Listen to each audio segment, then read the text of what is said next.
Voilà, donc je vais vous présenter aujourd'hui une étude donc réalisée dans le cadre de l'Université de Bordeaux avec différents partenaires, avec notamment le Centre de référence d'Andaille et le CHU de Toulouse.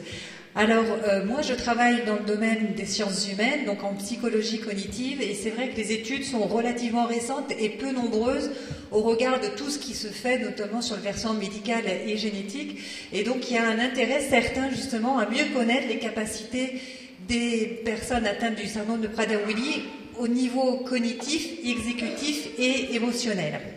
Donc, je vais vous présenter le projet qu'on a intitulé le projet PRASOC. Alors, de façon globale,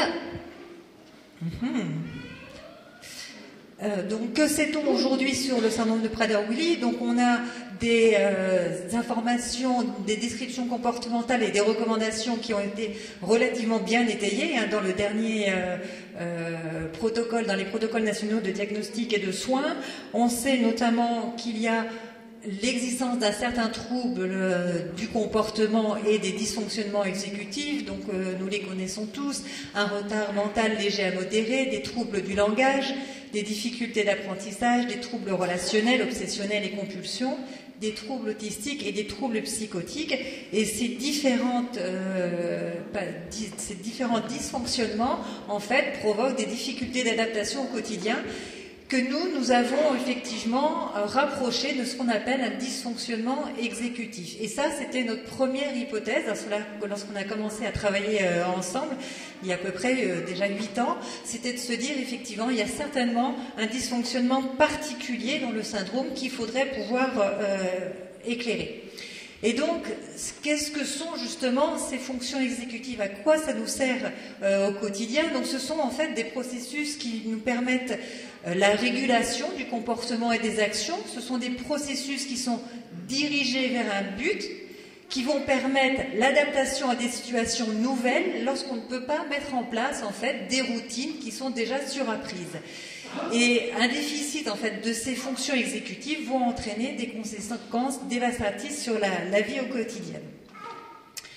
Alors, ces fonctions exécutives, ce n'est pas simplement un processus, en fait, on va voir que c'est un petit peu plus complexe que ça, et on essaye à la retraite de savoir un petit peu quels sont les rouages, en fait, de ces différentes fonctions exécutives, et on peut en distinguer plusieurs. Donc, il y a une fonction qu'on appelle celle de mise à jour, c'est-à-dire c'est une activité, lorsque vous réalisez, par exemple, une recette de cuisine, vous allez suivre chaque pas de la recette de cuisine, mais vous n'allez pas revenir en arrière. Une fois que c'est fait, vous savez que vous passez à l'étape suivante.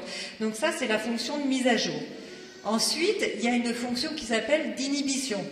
Il y a des situations où on doit s'empêcher de réagir. Par exemple, si vous êtes ici, il y a un son brusque qui arrive dans la salle, vous allez devoir normalement inhiber en fait ce son-là pour essayer de continuer à m'écouter.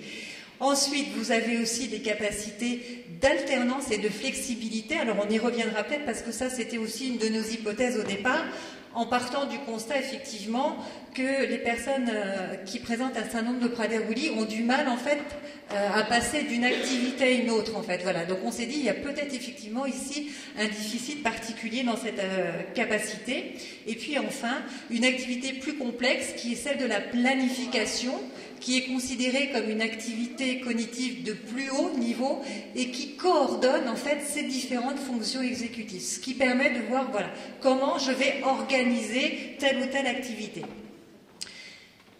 Alors, aussi, fort de nos discussions avec les différentes équipes, voilà, on m'a alerté en me disant mais c'est peut-être pas aussi simple que ça, il y a peut-être quand même quelque chose qui se joue au niveau des émotions en fait.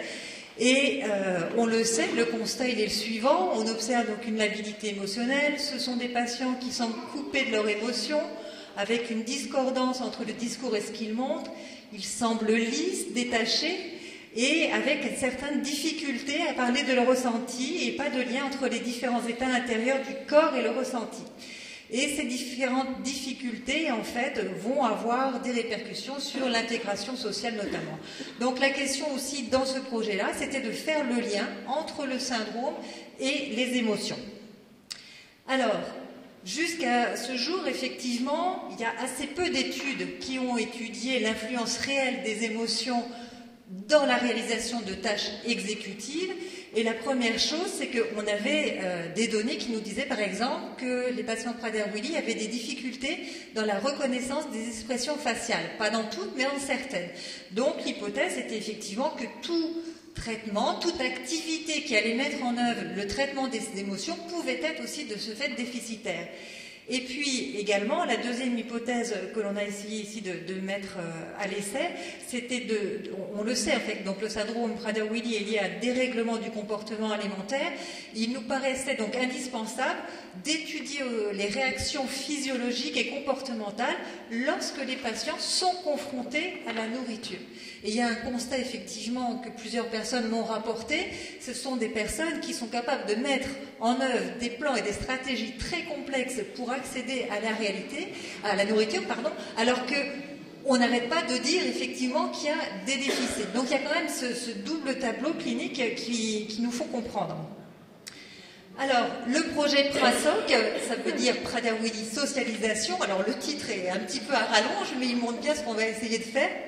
Donc c'est l'évaluation de l'impact des capacités cognitives, exécutives et émotionnelles sur les difficultés d'adaptation et de socialisation des patients, enfants, adolescents, adultes, parce que vous allez voir que c'est aussi une des particularités de ce projet, c'est qu'on a réussi en fait à le faire sur ces trois populations-là. Et on va, alors, élaboration d'un programme de formation à l'attention des soignants qui sera intégré dans le guide des pratiques partagées en cours de réalisation. Alors ça, c'est parce que le projet a été écrit avant que le guide des pratiques en fait ne soit sorti. Maintenant, il est sorti. Donc, on va essayer, nous, de l'étayer au regard des résultats que l'on va obtenir. Et ensuite, on voudrait effectivement pouvoir proposer des pistes en fait de prise en charge au regard de ce que l'on aura observé dans ce projet. Alors, c'est une étude multicentrique qui va se dérouler, enfin qui se déroule déjà sur Hendaye, Bordeaux et Toulouse, avec une équipe d'une quinzaine de personnes. Donc on va comparer des enfants et adolescents, donc ça c'est l'équipe de Toulouse qui a en charge en fait cette partie-là, et puis les adultes c'est Bordeaux et Hendaye.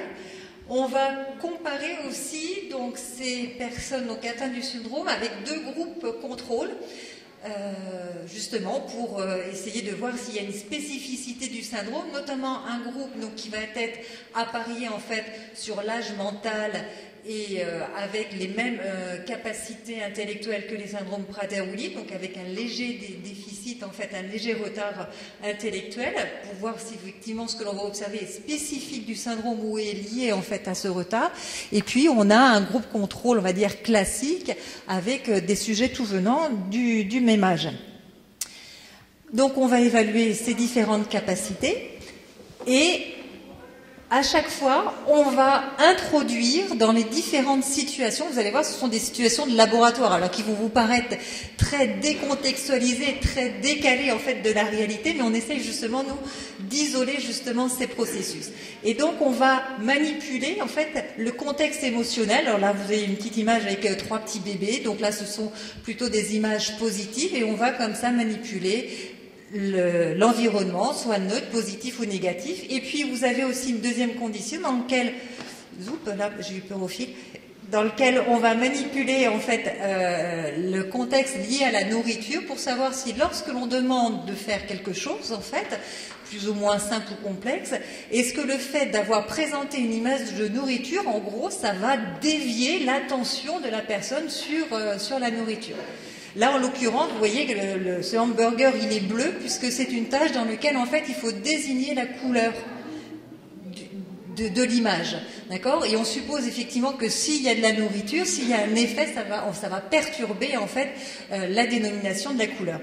Et puis, une particularité du programme aussi, c'est que non seulement on va mesurer les réponses comportementales, donc à l'aide de protocoles informatisés, mais en plus on va essayer d'avoir une indication du ressenti physiologique justement lié aux émotions, et pour cela on a utilisé une mesure de la réponse électrodermale. Donc le principe en fait il est identique à celui du détecteur de mensonges, vous savez, hein, ces petites électrodes qu'on pose normalement sur le bout des doigts et qui réagissent en fait à la sudation, puisqu'on suppose effectivement qu'en fonction de notre ressenti émotionnel, on va avoir une sudation plus ou moins importante. Et donc on a utilisé dans l'ensemble en fait de nos expériences ici cette réponse électrodermale. Alors, le design, on ne va pas toutes les reprendre en détail, c'était pour vous montrer un petit peu l'ampleur en fait des évaluations que nous allons faire. Ce sont des évaluations, alors d'abord avec un certain nombre d'épreuves neuropsychologiques classiques, hein, avec la mesure de l'intelligence, la mesure de la théorie de l'esprit, on va mesurer aussi le niveau d'anxiété et de dépression, des questionnaires classiques d'hyperphagie et des caractéristiques comportementales. Et puis la singularité, ce sont ces fameuses épreuves de laboratoire qui ont été mises au point spécifiquement justement pour appréhender les processus que l'on suppose déficitaires. Et donc à chaque fois, ils sont adaptés, version enfant et version adulte. Alors tout ça, ça demande effectivement 4 sessions expérimentales. Dans la première session, on fait l'évaluation en fait du niveau intellectuel. Dans la deuxième session, alors là, je vous ai montré, je vais vous expliquer une toute petite après-étude pour vous montrer un petit peu de quoi il s'agit. Donc, ce sont des épreuves dans lesquelles les personnes sont assises en face d'un ordinateur et on va leur montrer différentes images avec différentes consignes et on leur demande en fait de répondre en appuyant sur une des touches de l'ordinateur. Et ce faisant, on suppose, alors c'est à présupposer que le temps avec lequel ils vont répondre correspond au temps qu'ils vont mettre pour traiter l'information. Donc là, vous voyez des designs dans lesquels on va présenter en fond soit des images positives ou neutres. Là, je vous ai mis que des images positives avec des enfants qui jouent, des papillons, etc. Et on manipule comme ça le contexte. Dans la troisième session, à nouveau, effectivement, traitement émotionnel. Donc, vous avez le fameux hamburger où il faut appuyer bleu, là, avec la nourriture. L'autre, c'est une image de vacances. Donc là, c'est aussi un contexte émotionnel positif. On va administrer un test de reconnaissance des visages. Alors ça, pour ceux qui connaissent un petit peu ce qui est fait sur le sujet, on sait qu'il y a un déficit de la reconnaissance des émotions, mais pas sur toutes les émotions. Et la particularité du programme là, c'est qu'on a utilisé une technique de morphing où on va faire varier l'intensité des émotions. Parce qu'on se dit effectivement dans ce test classique, les émotions sont très exagérées, donc il n'y a pas trop de difficultés. Mais peut-être que la difficulté vient dans la perception de l'intensité des émotions. Donc ça aussi, on va le tester. Et puis une tâche de prise de décision et enfin une 4e version de planification et théorie de l'esprit. Donc voilà, donc 4 sessions expérimentales qui durent chacune à peu près 1h30, mais qu'on adapte. Hein, on ne force pas les personnes à faire tout ce qui est prévu dans une session si elles en ont assez, si elles veulent passer à la session suivante. Alors, le projet donc, a obtenu un financement en juillet 2013, donc via le premier appel en fait de la Fondation Maladies Rares, et le projet a commencé concrètement en janvier 2014. Juste pour vous dire là où nous en sommes, parce qu'on a, on va dire, que 9 mois en fait d'existence par rapport à ce projet-là, on a quand même bien avancé, notamment avec le fait qu'on a un étudiant en thèse donc qui a administré un certain nombre en fait de ces épreuves. Donc en rouge, ce sont les effectifs attendus dans chacun des 3 groupes. Donc vous voyez, ce sera fait sur 30 personnes adultes Prader-Willi et 30 enfants adultes Prader-Willi, comparés donc aux 2 âges, enfin aux 2 groupes contrôle. Et pour l'instant, on a la totalité, pratiquement en fait, de l'effectif pour les adultes Prader-Willi. Il nous manque juste une épreuve, puisque aussi la particularité, c'est que toutes les personnes de l'étude vont avoir toutes les épreuves. Donc c'est quand même quelque chose qui est lourd, mais qui va nous permettre après de mettre du lien en fait et du sens entre tout ça. Nous avons jusqu'à présent donc 20 enfants qui ont été inclus, 6 adultes d'âge chronologique aussi, et 9 enfants, et enfin 15 adultes pour l'instant avec le même âge mental. Là, pour l'instant, donc on a juste, mais il nous reste encore 1 an pour le faire, hein, pour compléter tout ça. Donc les groupes, vous les avez ici, donc bon, on pourra y revenir si vous voulez, mais normalement il n'y a pas de grande différence, notamment d'âge dans les 3 groupes. Hein. Ce sont des gens qui ont en moyenne 29 ans, qui vont d'une vingtaine d'années. Alors, dans le premier, on peut être surpris, il y a un patient effectivement qui a 52 ans, mais c'est le seul, et puis a priori, il n'est pas différent des autres patients, même un petit peu peu moins âgé, on sait en fait de toute façon que les effets du vieillissement arrivent beaucoup plus tard, donc c'est pas gênant. Alors, je vais vous montrer les résultats d'une première épreuve, l'épreuve en fait d'inhibition, pour que vous vous rendiez compte un petit peu de qu'est-ce que c'est la recherche en psychologie cognitive lorsqu'on veut étudier ces processus-là. Donc là, c'est une épreuve d'inhibition. Lorsque vous avez, alors vous ne le voyez peut-être pas très bien ici, sur la deuxième image, il y a un petit M en jaune qui apparaît, et donc on indique aux personnes, lorsque vous avez un M, vous appuyez sur une touche du clavier, par exemple la touche Entrée, et par contre, quand c'est un W, vous ne répondez pas. D'accord? Et on fait varier comme ça les différents essais, donc ça donne ça. Première image, le M, on attend la réponse, ça c'est un premier essai. Deuxième essai, là on ne doit pas répondre et on fait varier comme ça. Alors bien sûr ça va beaucoup plus vite que ça, mais c'est le design en fait qu'on utilise dans cette expérience. Au niveau des premiers résultats, donc il y a les deux côtés, ce qu'on appelle nous les indices comportementaux, hein, ce qu'on obtient en fait en mesurant notamment les temps de réaction. Globalement, en fait, sur cette épreuve, on s'aperçoit que les patients Prader-Willi sont un petit peu moins rapides que les contrôles, mais c'est quelque chose de classique à toutes les épreuves. Ils vont faire sensiblement plus d'erreurs, mais ce qui est assez surprenant, c'est que la valence des images, que ce soit positif ou négatif, va ralentir le traitement de la même façon chez les Prader-Willi, chez les contrôles. Ça veut dire qu'il n'y a pas de déficit accru de par un contexte émotionnel particulier. Et ça, c'est assez surprenant, c'est un peu... Enfin, on ne pensait pas obtenir ce genre de résultat, mais il n'y a pas de majoration du déficit dû au contexte émotionnel. Par contre, si on regarde maintenant les indicateurs physiologiques, alors bon, lorsqu'on utilise la réponse électrodermale, hein, on a une petite courbe hein, comme ça qui nous indique le signal, on va s'apercevoir que la réponse électrodermale arrive plus rapidement que chez les personnes contrôle. Ça aussi, c'était un peu contre-intuitif. Elle va augmenter plus vite, mais elle va être de plus faible intensité, donc c'est-à-dire qu'elle va aller moins haute et qu'elle va durer moins longtemps. Donc ces différents indicateurs nous sembleraient indiquer en fait voilà, qu'il y a un traitement peut-être plus superficiel en fait, au niveau du ressenti de la valence émotionnelle. Et en plus, c'est quelque chose que l'on retrouve dans différentes expériences, il y a moins de différence dans la réponse électrodermale selon que l'on a des images, par exemple, négatives, positives, etc. Il y a comme une harmonisation dans le syndrome, alors que, je veux dire, dans le groupe contrôle, on arrive bien à déterminer ce qui va être saillant, en fait, qui va être particulier. Alors que dans le syndrome Prader-Willi, c'est le ressenti. Concrètement, pour eux, il y a moins de différence dans ce qu'ils ont à traiter. C'est les premiers résultats, mais là, tout ce que je vous ai mis, ça a été donc vérifié statistiquement, donc on sait que là, ce sont des choses qui sont avérées, qu'on va pouvoir peut-être généraliser à l'ensemble du syndrome.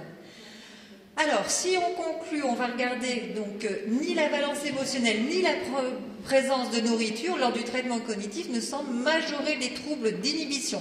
Là, je vous ai présenté qu'une épreuve. Hein. Je vous rappelle que dans les fonctions exécutives, il y en avait plusieurs, donc on ne va pas généraliser à l'ensemble du fonctionnement non plus.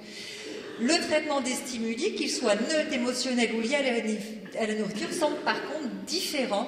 Et donc ça, c'est au niveau de la réponse électrodermale du traitement physiologique.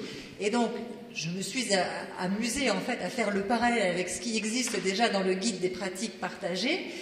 Et voilà, il y avait des choses comme quoi, bon, l'intuition clinique, elle est là parce qu'il est indiqué les personnes avec le syndrome Prader-Willi semblent avoir leur propre mode de raisonnement, leur propre logique. Et c'est surtout la dernière partie qui est intéressante. En fait, ils perçoivent le monde différemment. Donc, on va dire que là, ils réussissent relativement bien les épreuves, mais ils la perçoivent différemment. C'est-à-dire que nous, ce qui nous semble pertinent ne sera pas forcément pertinent pour une personne. Et puis, toujours dans le guide des pratiques partagées, on nous disait les capacités de penser, de réfléchir, de ressentir sont souvent d'abord mobilisées par la dimension nourriture. Donc là, je vous ai présenté ce qui se passait dans l'inhibition. Dans deux autres tâches, c'est vrai pour certains indicateurs, c'est-à-dire qu'ils vont avoir tendance à faire plus d'erreurs quand le matériel est hautement calorique. Alors ça, je ne vous l'ai pas précisé, mais dans les images, on a manipulé la valeur calorique des objets et des images. Et lorsqu'il y a des hamburgers, il y a des frites, il y a des choses sucrées, eh bien là, effectivement, va y avoir une augmentation du nombre d'erreurs, comme si effectivement ça captait l'attention en fait des sujets atteints du syndrome Prader-Willi. Et ils vont réagir d'autant plus vite au niveau de la réponse électrodermale que le stimulus est hautement calorique. C'est-à-dire qu'ils sont d'autant plus précoces à répondre que c'est hautement calorique. Mais peu importe qu'il faille soit le sélectionner ou soit l'inhiber, ça engendre tout de suite une réponse physiologique plus rapide. Et puis c'est également vrai dans une autre épreuve, dans la mise à jour, où là, les personnes donc atteintes du syndrome Prader-Willi différencient d'autant moins vite ce qui a été présenté ou non que le matériel est lié à la nourriture. C'est une épreuve dans laquelle on dit, est-ce qu'à l'essai d'avant, enfin c'est pas avant, c'est même 2 fois avant, est-ce que l'item était présent, oui ou non? Eh bien là, en fait, lorsque c'est lié à la nourriture, ils ne sont pas capables de faire la différence en disant c'était là ou c'était pas là. Il y a toujours une réaction en fait qui va se faire d'autant plus vite que c'est lié à la nourriture. Donc voilà, ce sont les premiers résultats que je vous livre là. On n'a pas encore le versant enfant, on n'a pas encore les résultats avec le groupe à parier en fait avec le niveau intellectuel pour savoir si c'est spécifique au syndrome. Il y a des bonnes chances quand même qu'il y ait des choses quand même très spécifiques, notamment liées à la nourriture. Je vous remercie de votre attention et je remercie tous les collaborateurs.